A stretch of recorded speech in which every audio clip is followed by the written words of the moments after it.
जय Hind. Digital scouting में आपका स्वागत है।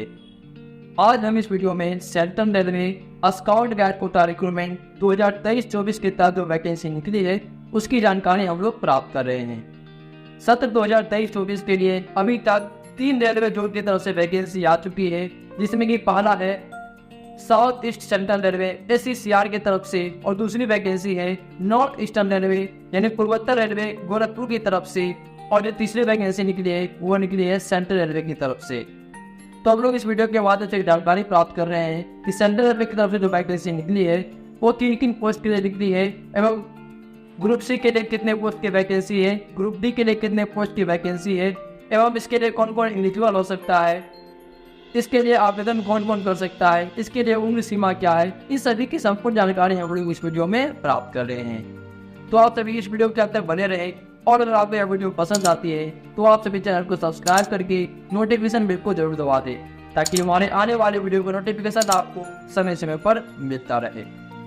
तो चलिए वीडियो को हम लोग शुरू करते हैं और जानकारी प्राप्त करते हैं सेंट्रल रेलवे की तरफ से जो स्काउट गाइड कोटा रिक्रूटमेंट 2023-24 के तहत जो वैकेंसी निकली है उसकी संपूर्ण जानकारी प्राप्त करते हैं। तो चलिए वीडियो को हम लोग शुरू करते हैं। तो जैसा कि आप सभी को आपके मोबाइल स्क्रीन पे दिख रहा होगा, ये जो नोटिफिकेशन है सेंट्रल रेलवे की तरफ से जारी किया गया है। Government of India, ministry of railway, railway requirement cell, central railway. Employment notice number RRC CR SNG 2/2023 dated 30/9/2023। उसके बाद recruitment against open advertisement scouts and guides quota in central railway for the year 2023-24, यानी 2023-24 के लिए scout guide कोटे के तहत यह vacancy निकली है। उसके बाद opening date and time for online application. तो इस वैकेंसी के लिए जो आपका ऑनलाइन एप्लीकेशन चालू होगा वो है 1/10/2023, यानी आज के दिन से इसका ऑनलाइन प्रोसेस चालू हो जाएगा। और जो क्लोजिंग डेट है वो है 30/10/2023, यानी आपको इस एप्लीकेशन फॉर्म को फिल करने के लिए 30 दिन का समय मिल रहा है। लेकिन आप सभी इस एप्लीकेशन फॉर्म को जल्द से जल्दी भर ले, लास्ट डेट का वेट आप लोग नहीं करें। उसके बाद है अब जानते हैं हम लोग कि कितने पोस्ट के लिए वैकेंसी निकली है। ग्रुप सी में कितने पोस्ट है, ग्रुप डी में कितने पोस्ट है, इसके बारे में जानते हैं। Central railway invites online application from the following for filling up to 2 post in level 2 and 10 post in level 1। यानी ये जो आपका है ग्रुप सी के लिए वो 2 पोस्ट हैं और ग्रुप डी के लिए 10 पोस्ट हैं, जो पोस्ट है वो प्रत्येक डिवीजन में 2-2 है। जैसे मुंबई, भुसावल, नागपुर, पुणे, सोलापुर डिवीजन, इन जगहों पर 2-2 पोस्ट के लिए वैकेंसी निकली है ग्रुप डी के। अब जानते हैं हम लोग इसके एलिजिबिलिटी कंडीशन के बारे में। इसका एजुकेशन क्वालिफिकेशन क्या होना चाहिए, आपका स्काउटिंग गाइडिंग क्वालिफिकेशन क्या होनी चाहिए, इसके लिए सर्टिफिकेट आपके पास कौन कौन सी होनी चाहिए, इसके बारे में हम लोग जानते हैं। तो सबसे पहले है लेवल 2 यानी ग्रुप सी के बारे में। इसके लिए आप 12 क्वालिफाई होनी चाहिए। किसी भी रिकॉग्नाइज बोर्ड से आप 12 क्वालिफाई होना चाहिए विथ 50% मार्क्स के साथ। उसके बाद है लेवल 1 यानी ग्रुप डी के बारे में।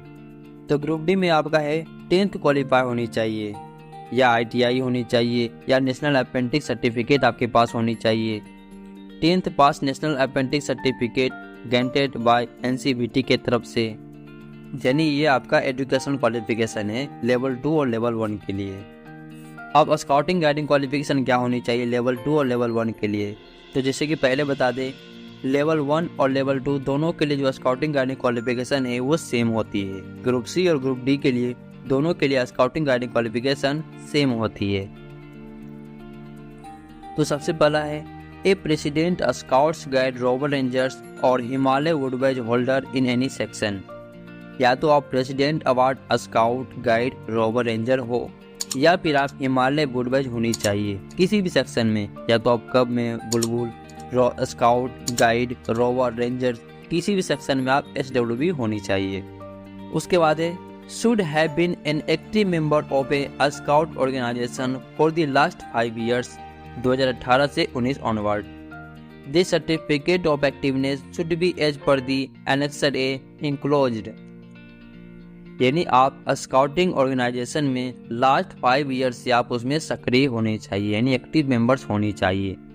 जिसके लिए जो होता है सर्टिफिकेट ऑफ एक्टिवनेस, वो इस नोटिफिकेशन में दिया गया है। आप उस फॉर्म को फिल करके आपको इसमें सबमिट करना पड़ेगा।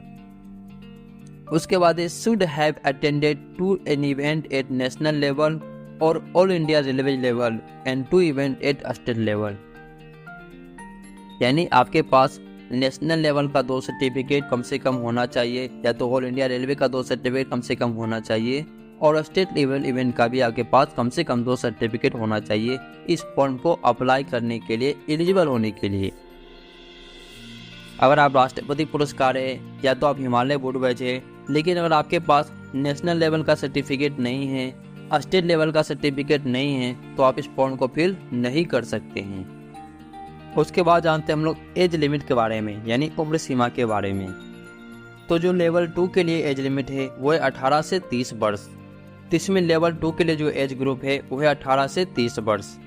लेकिन आप रिजर्वेशन के तहत आपके उम्र में अगर आप SC ST से आते हैं तो आपको 5 ईयर्स की छूट मिलती है, और अगर आप OBC से आते हैं तो आपको 3 ईयर्स की छूट मिलती है।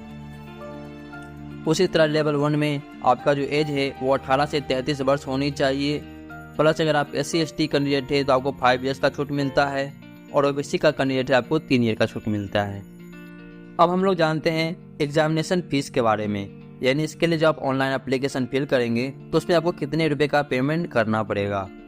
For all candidate expect those mention in सब पारा 2 बिलो, तो इसके लिए आपको 500 का पेमेंट करना पड़ेगा, जिसमें कि आपका रिफंडिंग जो है वो 400 रुपया रिफंड हो जाएगा। यानी अगर आप इस एग्जाम में अपियर होते हैं, इसका एग्जाम आप देते हैं, तो उसमें जो है रेलवे की तरफ से वो आपका 400 रुपया रिफंड कर दिया जाएगा। उसके बाद for candidate belong for SC ST ex serviceman, persons with disability, women's, minority and EBC candidate के लिए जो फीस है वो 250 रुपया रखा गया है। अब जानते हैं हम लोग रिक्वायरमेंट प्रोसेस के बारे में फॉर बोथ लेवल 1 और लेवल 2 दोनों के लिए। तो जैसा कि पता है स्काउट और गाइड कोटे के अंदर जो रिक्वायरमेंट प्रोसेस होती है वो होती है रिटन एग्जाम, रिटन टेस्ट, और होता है मार्क्स ऑन सर्टिफिकेट। यानी रिटन टेस्ट जो होता है आपका निम्नलिखित परीक्षा जो होती है वो 60 अंक की होती है, और जो सर्टिफिकेट पे आपको मार्क्स मिलता है वो होता है 40 अंक का। ये टोटल आपकी 100 अंक की परीक्षा होती है, जिसमें कि 60 अंक का लिखित परीक्षा होता है और 40 अंक का सर्टिफिकेट पे अंक मिलता है।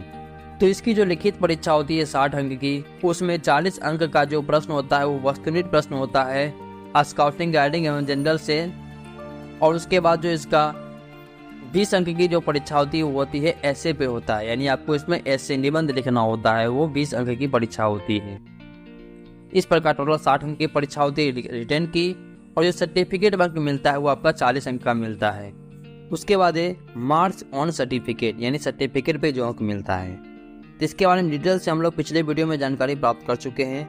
मैंने उस वीडियो का लिंक अपने ऊपर आई बटन और नीचे वीडियो के डिस्क्रिप्शन बॉक्स में दे दिया हो, आप वहां से इसकी जानकारी प्राप्त कर सकते हैं कि जो सर्टिफिकेट अंक मिलता है वो किस प्रकार मिलता है। हम लोग यहाँ पर बस इसकी बेसिक जानकारी प्राप्त करते हैं। अगर आपके पास नेशनल लेवल का 4 सर्टिफिकेट है तो आपको 10 अंक मिलेंगे। अगर स्टेट लेवल का आपके पास 4 सर्टिफिकेट है तो आपको 10 अंक मिलेंगे। अगर आपके पास स्पेशलाइजेशन स्काउट गाइड कोर्स का 2 सर्टिफिकेट है तो आपको 10 अंक मिलेंगे। और अगर आपके पास डिस्ट्रिक्ट रेलीज का 3 सर्टिफिकेट है तो आपको 10 अंक मिलेंगे। इस प्रकार टोटल आपका 40 अंक निर्धारित होता है। उसके बाद सिलेबस ऑफ रिटन टेस्ट जितना भी उसके बारे में जानकारी हम लोग पिछले वीडियो में प्राप्त कर चुके हैं, आप लोग उस वीडियो को जरूर देखें। साथ ही साथ आप लोग इसके नोटिफिकेशन को भी देख सकते हैं अच्छे तरीके से जानकारी के लिए। उसके बाद हम लोग जानते हैं ऑनलाइन एप्लीकेशन के बारे में कि किस प्रकार आपका ऑनलाइन एप्लीकेशन फॉर्म सबमिट होगा।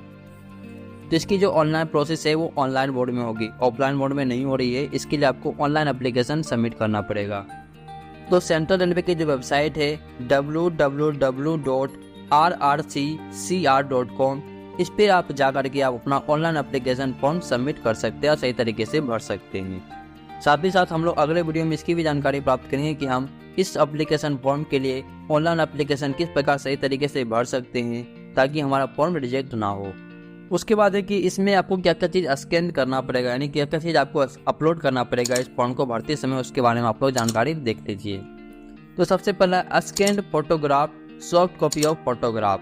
तो जब आप अपना फ़ोटो डालेंगे वो फ़ोटो आपका 3 मंथ से ज़्यादा पुराना नहीं होना चाहिए। साथ ही साथ अगर आप स्काउट यूनिफॉर्म में फ़ोटो डाल रहे हैं तो आपके सर पे जो बैलेट कैप है वो नहीं होनी चाहिए, नहीं विदाउट बैलेट कैप आपको फ़ोटो खिंचवा कर इसको अपलोड करना पड़ेगा। और जो फ़ोटो की साइज होगी वो होगी 20 KB से 70 KB के बीच में आपको रखनी है। नेक्स्ट है scan signature, soft copy of image of signature, यानी आपको साइन का जो है सिग्नेचर जो है उसको अपलोड करनी है। वो भी JPG और JPEG फॉर्मेट में होनी चाहिए, 100 DPI, और जो इसकी साइज होगी 20 KB से 30 KB के बीच में होनी चाहिए। हिंदी या इंग्लिश कोई भी आप इसको अपलोड कर सकते हैं। अब डॉक्यूमेंट कौन कौन से आपको अपलोड करना है उसके बारे में भी आप लोग देख लीजिए। Scan copy of a president, scout guide, rover ranger और Himalaya wood badge holder in any section in case में भी। अगर आप राष्ट्रपति पुरस्कार, स्काउट गाइड, रोवर रेंजर है तो आप राष्ट्रपति पुरस्कार के जो सर्टिफिकेट है उसको आप लोग अपलोड करेंगे, या तो आप हिमालय वुड बैज होल्डर है तो आप HWB सर्टिफिकेट को अपलोड करेंगे। उसके बाद है scan copy of minimum educational qualification marksheet, certificate is restricted in part 2A of the notification, यानी आपका जो मिनिमम एजुकेशन क्वालिफिकेशन का जो मार्कशीट है या तो जिसे मैट्रिक का मार्कशीट है उसको आप लोग अपलोड कर सकते हैं, सर्टिफिकेट अपलोड करेंगे। उसके बाद है scan copy of A certificate of qualification in scout and guide is mention in the part 2B of the notification, यानी इसके लिए जो सर्टिफिकेट अपलोड करने के लिए बोला गया है, जैसे कि नेशनल लेवल का 2 सर्टिफिकेट होनी चाहिए, स्टेट लेवल का 2 सर्टिफिकेट होनी चाहिए, उसको आप लोग अपलोड करेंगे। उसके बाद है certificate of proof of date of birth, scan 10 और its equipment certificate of marksheet including date of birth of school leaving certificate indicating date of birth, यानी आपको अपने डेट ऑफ बर्थ को प्रूफ करने के लिए आपको, अगर आपके पास डेट ऑफ बर्थ सर्टिफिकेट है तो आप उसको अपलोड करेंगे, या आपका जो 10th का मार्कशीट है आप उसको अपलोड कर सकते हैं। उसके बाद scan copy of caste certificate, SC ST OBC NCL candidate waiver applicable, या अगर आप SC ST का कैंडिडेट है या OBC कैंडिडेट है, आपको इसमें छूट चाहिए होती है, तो इसके लिए आपको जो SC ST OBC का जो सर्टिफिकेट है, कास्ट सर्टिफिकेट है, उसको आपको इसमें अपलोड करना पड़ेगा।